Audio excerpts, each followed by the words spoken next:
আসন্ন শারদীয় দুর্গোৎসব উপলক্ষে সনাতন ধর্মাবলম্বীদের সাথে সম্প্রীতি সমাবেশ করেছে টঙ্গীবাড়ি উপজেলা বিএনপি। ধর্ম যার অধিকার সবার এ স্লোগানে সোমবার দুপুরে উপজেলার অডিটোরিয়ামে এ সম্প্রীতি সমাবেশ হয়।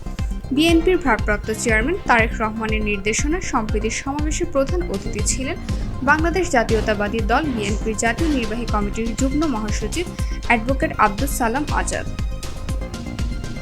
টঙ্গীবাড়ি উপজেলার বিএনপির সভাপতি আলী আসগর রিপন মল্লিকের সভাপতিত্বে ও সাধারণ সম্পাদক আমির হোসেন দোলনের সঞ্চালনায় এ সময় আরও উপস্থিত ছিলেন টঙ্গীবাড়ি উপজেলার পূজা উদযাপন কমিটির সভাপতি কেশব ঘোষ, সাধারণ সম্পাদক পরিতোষ ঘোষ বাবু, সাবেক সভাপতি মহাদেব ঘোষ, হিন্দু বৌদ্ধ খ্রিস্টান ঐক্য পরিষদের সদস্য সচিব সাংবাদিক টিটু চৌধুরী, মুন্সিগঞ্জ জেলা মুক্তিযোদ্ধা দলের সদস্য সচিব আব্দুল জব্বার কাজী, উপজেলার বিএনপির সাবেক সাধারণ সম্পাদক আক্তার হোসেন মোল্লা, জেলা ছাত্রদলের সাংগঠনিক সম্পাদক মাহবুব মল্লিক সহ বিএনপির বিভিন্ন ইউনিয়ন থেকে আসা বিএনপির অঙ্গ ও সংগঠনের নেতাকর্মীরা।